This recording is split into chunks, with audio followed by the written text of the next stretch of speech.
फातिमा की रानी माँ, प्रभु यीशु की माँ, आसरा तू ही है माँ।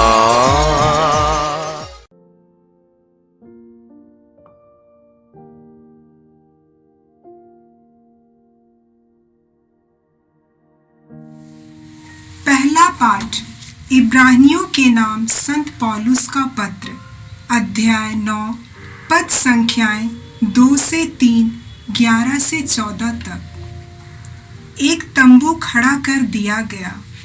उसके अगले भाग में दीपाधार था, मेज थी और भेंट की रोटियां थीं। वह मंदिर गर्भ कहलाता था।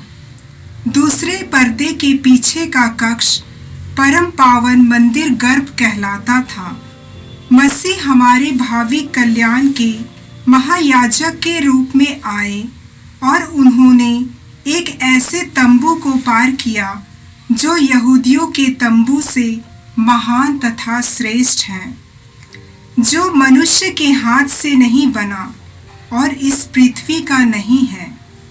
उन्होंने बकरों तथा बछड़ों का नहीं, बल्कि अपना ही रक्त लेकर सदा के लिए एक ही बार परम पावन स्थान में प्रवेश किया और वह इस तरह हमारे लिए सदा सर्वदा बने रहने वाला उद्धार प्राप्त किया। याजक बकरों तथा सांडों का रक्त और कलोर की राख अशुद्ध लोगों पर छिड़क देता है और उनका शरीर फिर शुद्ध हो जाता है। यदि उसमें पवित्र करने की शक्ति है, तो फिर मसीह का रक्त, जिसे उन्होंने शाश्वत आत्मा के द्वारा निर्दोष बलि के रूप में ईश्वर को अर्पित किया था, हमारे अंतःकरण को पापों से क्यों नहीं शुद्ध करेगा और हमें जीवंत ईश्वर की सेवा के योग्य बनाएगा। यह प्रभु की वाणी है। ईश्वर को धन्यवाद। भजन अनुवाक्य। ईश्वर जयकार के साथ आगे बढ़ता है। ईश्वर जयकार के साथ आगे बढ़ता है। सभी राष्ट्र तालियां बजाएं और प्रफुल्लित होकर ईश्वर का जयकार करें, क्योंकि वह प्रभु है, सर्वोच्च है, आराध्य है। वह समस्त पृथ्वी का महान राजा है। अनुवाक्य। ईश्वर जयकार के साथ आगे बढ़ता है। ईश्वर जयकार के साथ आगे बढ़ता है। ईश्वर जयकार के साथ आगे बढ़ता है। वह तुरही के घोष के साथ आगे बढ़ता है। हमारे ईश्वर के आदर में बाजा बजाओ, हमारे राजा के आदर में बाजा बजाओ। अनुवाक्य। ईश्वर जयकार के साथ आगे बढ़ता है। ईश्वर जयकार के साथ आगे बढ़ता है। ईश्वर समस्त पृथ्वी का राजा है। उसके आदर में मन लगाकर बाजा बजाओ। ईश्वर सभी राष्ट्र पर राज्य करता है। वह अपने पवित्र सिंहासन पर विराजमान है। अनुवाक्य। ईश्वर जयकार के साथ आगे बढ़ता है। ईश्वर जयकार के साथ आगे बढ़ता है। जय घोष। आलेलुया। हे प्रभु, हमारा हृदय खोल दे, जिससे हम तेरे पुत्र की शिक्षा ग्रहण कर सके। आलेलुया। प्रभु आप लोगों के साथ हो और आपकी आत्मा के साथ। संत मार्कुस के अनुसार पवित्र सुसमाचार। हे प्रभु, तेरी महिमा हो। अध्याय 3, पद संख्याएं 20 और 21। यीशु घर लौटे और फिर इतनी भीड़ होने लगी कि उन लोगों को भोजन करने की भी फुर्सत नहीं रही। जब यीशु के संबंधियों ने यह सुना तो उनको बलपूर्वक ले जाने निकले, क्योंकि कहा जाता था कि उन्हें अपनी सुध बुध नहीं रह गई है। यह प्रभु का सुसमाचार है। हे ख्रीस्त, तेरी स्तुति हो। ख्रीस्त में प्यारे भाई बहनों, आज का पहला पाठ हम लोगों ने इब्रानियों के नाम पत्र के 9वां अध्याय से सुना। वहां पर हम लोगों ने देखा कि यीशु अपना रक्त लेकर के मंदिर के पवित्रतम जगह में प्रवेश किया, और यह मंदिर मनुष्य का बनाया हुआ नहीं, यह मंदिर इस पृथ्वी का नहीं। मतलब यीशु स्वर्ग में प्रवेश किया और वहां पर पिता ईश्वर के दाहिने विराजमान होकर के हमारे लिए प्रार्थना करते रहते हैं। यीशु हमारे लिए क्या प्रार्थना करते हैं या पिता ईश्वर को क्या दिखाते हैं कि यीशु पिता ईश्वर को दिखाते हैं कि यीशु ने अपने बलि द्वारा, अपने रक्त के द्वारा हमें पवित्र किया है, हमारे अंतःकरण को पवित्र किया है। इसलिए हम लोग भी यीशु के साथ स्वर्ग में प्रवेश करके ईश्वर की उपस्थिति में उनकी सेवा करने के योग्य बन गए हैं। हम लोग आज के पाठ के 13वां और 14वां वाक्य में इसी प्रकार पढ़ते हैं, याजक बकरों तथा साड़ों का रक्त और कलौर की राख अशुद्ध लोगों पर छिड़कता और उनका शरीर फिर शुद्ध हो जाता है। यदि उसमें पवित्र करने की शक्ति है तो फिर मसीह का रक्त, जिससे उन्होंने शाश्वत आत्मा के द्वारा निर्दोष बलि के रूप में ईश्वर को अर्पित किया, हमारे अंतःकरण को पापों से क्यों नहीं शुद्ध करेगा और हमें जीवन ईश्वर की सेवा के योग्य बनाएगा। माने पुराने विधान में यदि मुझे मंदिर में प्रवेश करके ईश्वर की आराधना करना था तो मुझे पवित्र होना था। यदि मेरा संपर्क एक मनुष्य के लाश से हुआ या मेरा संपर्क एक कोड़ी से हुआ तब मैं अपवित्र हो गया, मुझे शुद्ध होना है। मैं कैसे शुद्ध किया जाता हूँ? तो पुरोहित लोग मुझ पर जानवर का रक्त छिड़कता था। बलि चढ़ाने के बाद जो जानवर का रक्त था उसको छिड़कने पर मैं शुद्ध हो जाता था, मेरा शरीर शुद्ध हो जाता था। तब मैं मंदिर में प्रवेश करके मैं ईश्वर की पूजा कर सकता था। तो इसी प्रकार बाइबल बोलते हैं कि यीशु का रक्त, जिससे उन्होंने शाश्वत आत्मा के द्वारा निर्दोष बलि के रूप में ईश्वर को अर्पित किया, और वह रक्त मुझे मेरे अंतःकरण को पवित्र करता है और मेरी आत्मा को पवित्र करता है और मुझे सर्वोच्च ईश्वर के सेवा के आराधना के योग्य बना देता है। मतलब क्या है? हम लोग बाइबल में पढ़ते हैं पेतरुस के पहले पत्र के पहले अध्याय का 15वां वाक्य में, जिसने आपको बुलाया वह पवित्र है, इसलिए आप लोग भी अपने सभी आचरण में पवित्र बने, क्योंकि लिखा है, पवित्र बनो, मैं तुम्हारा ईश्वर पवित्र हूँ। ईश्वर पवित्र है, इसलिए हमको भी पवित्र बनना है। वास्तव में मैं अपनी शक्ति से और अपने सामर्थ्य से मैं पवित्र नहीं बन सकता हूँ। ईश्वर मुझे पवित्र बनाते हैं और ईश्वर ने यीशु के द्वारा मुझे पवित्र बनाया है।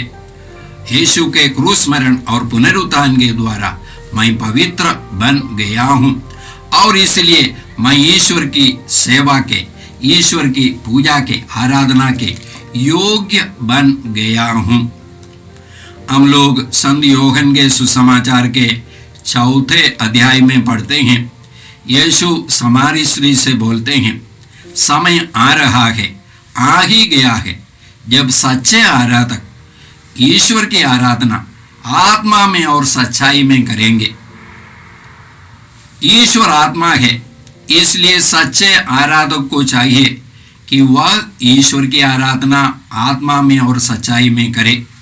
तो ये ईश्वर की आराधना आत्मा में और सच्चाई में करने के लिए मुझे पवित्र होना है, मेरी आत्मा को पवित्र होना है, ये पवित्रता यीशु मुझे देते हैं। तो यीशु के द्वारा और पवित्र आत्मा के द्वारा मैं ईश्वर की सच्ची आराधना कर सकता हूँ। हम लोगों ने रोमियो के नाम पत्र से सुना है, पौलुस बोलते हैं, आत्मा भी हमारी दुर्बलता में हमारी सहायता करता है। हम यह नहीं जानते कि हमें कैसे प्रार्थना करनी चाहिए, किंतु हमारी अस्पष्टताओं द्वारा आत्मा स्वयं हमारे लिए प्रार्थना करता है। ईश्वर हमारे हृदय का रहस्य जानता है, वह समझता है कि आत्मा क्या कहता है।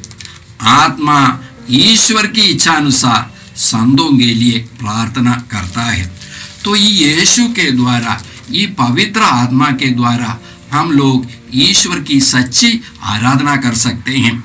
यीशु के द्वारा, ये पवित्र आत्मा के द्वारा हम लोग ईश्वर के सामने, ईश्वर की उपस्थिति में जा सकते हैं।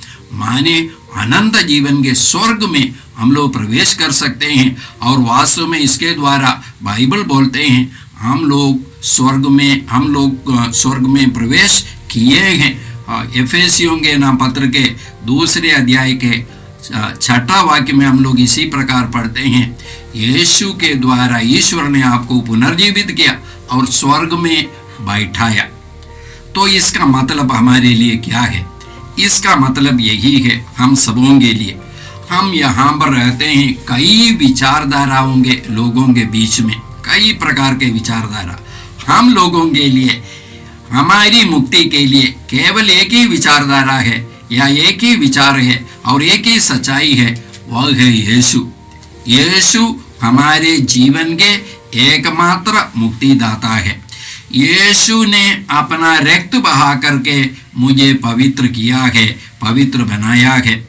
यीशु के द्वारा ही मैं अनंत जीवन, मैं मृत्यु पर मैं एक पवित्र व्यक्ति बन सकता हूँ और यीशु के द्वारा ही मैं अनंत जीवन की अधिकारी बन सकता हूँ। हम लोग प्रेरित चरित्र में पढ़ते हैं, पेतरुस ने एक लंगड़े को चंगा करने के बाद पेतरुस ने लोगों के सामने घोषणा की, किसी दूसरे व्यक्ति द्वारा मुक्ति नहीं मिल सकती, क्योंकि समस्त संसार में यीशु नाम के सिवा मनुष्यों को कोई दूसरा नाम नहीं दिया गया है जिसके द्वारा हमें मुक्ति मिल सकती है। तो ये यीशु है हमारे एकमात्र मुक्तिदाता। इस पर हम लोगों को पक्का विश्वास करना है और इस विश्वास को जीना है और इस विश्वास की साक्षी हम लोगों को बनना है। तो भाइयों और बहनों, आज हम लोग विशेष करके इस पाठ के इन वचनों को सुनकर के इसके लिए हम लोग प्रार्थना करें। आज के सुसमाचार में हम लोगों ने सुना कि यीशु अपने प्रेरिताई जीवन में इतने व्यस्त थे, उनको भोजन करने के लिए भी समय नहीं था। इसलिए उनके संबंधी लोग आकर के उनको जबरदस्ती पकड़ करके ले जाना चाहते थे। वे लोग बोलते थे यीशु शुद्ध बुद्धि खो बैठे हैं। हम लोग संत यूहन्ना के सुसमाचार के 4 अध्याय के 34वां वाक्य में इसी प्रकार पढ़ते हैं, यीशु अपने शिष्यों से कहते हैं, जिसने मुझे भेजा उसकी इच्छा पर चलना और उसका कार्य पूरा करना, यही मेरा भोजन है। जिसने मुझे भेजा उसकी इच्छा पर चलना और उसका कार्य पूरा करना, यही मेरा भोजन है। यदि हम लोग अपने प्रार्थना जीवन को देखेंगे तो हम लोग क्या के लिए प्रार्थना करते हैं? बहुधा इस दुनिया के वस्तुओं के लिए। हमको संपत्ति चाहिए, हमको नौकरी चाहिए, हमको संतान चाहिए, हमको चंगाई चाहिए, ये सब के लिए हम लोग प्रार्थना करते हैं। यीशु हम लोगों से क्या कहते हैं? तुम सबसे पहले ईश्वर का राज्य और उसकी धार्मिकता की खोज में लगे रहो, ये सब चीजें तुम्हें यूं ही मिल जाएगी। यदि हम लोग ईश्वर को अपने जीवन में प्रथम स्थान दे करके खोजेंगे, ईश्वर के राज्य की खोज में लगे रहेंगे, उसकी स्थापना की खोज में लगे रहेंगे, अपने जीवन में और हमारे भाई बहनों के जीवन में, तो ईश्वर की प्रतिज्ञा यही है, अन्य चीजें जो हमारे लिए जरूरत है ईश्वर हमको देंगे। संत पौलुस कुरिन्थियों के नाम पत्र में इसी प्रकार कहते हैं 15वां अध्याय के 19वां वाक्य में, यदि हमारी भरोसा यीशु में केवल इस दुनिया में सीमित वस्तुओं के लिए ही है, इस दुनिया में ही सीमित है, हम लोग सब लोगों से ज्यादा दयनीय है।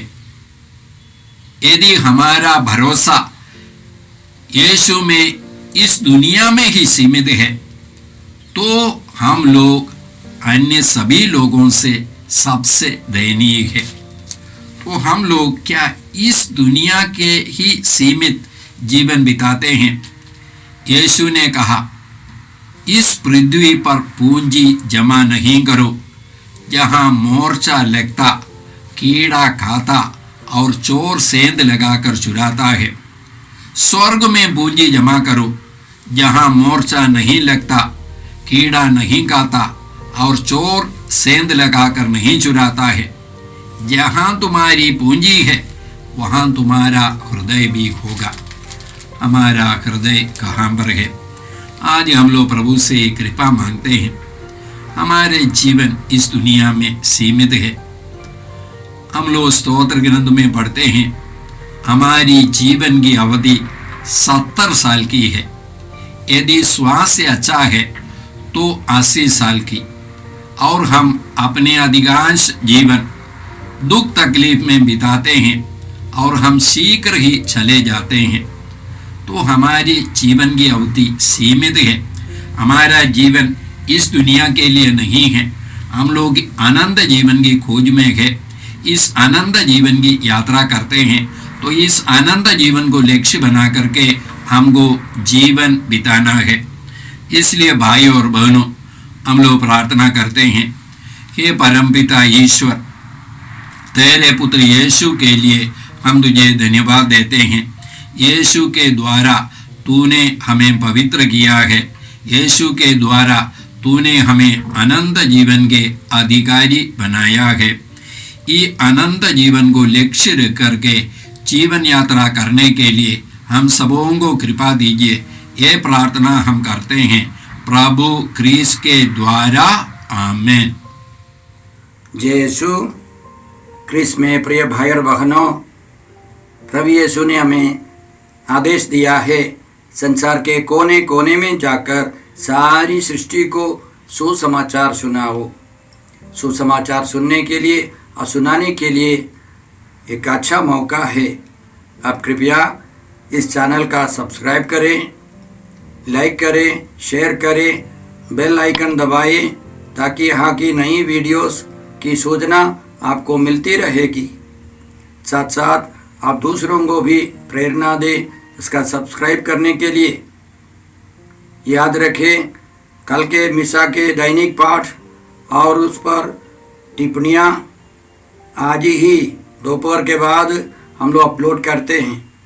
कृपया आज ही उसको सुनकर कल की तैयारी करें। प्रभु यीशु आपको और आपके परिवार को 100 गुनी आशीष देंगे। जय यीशु।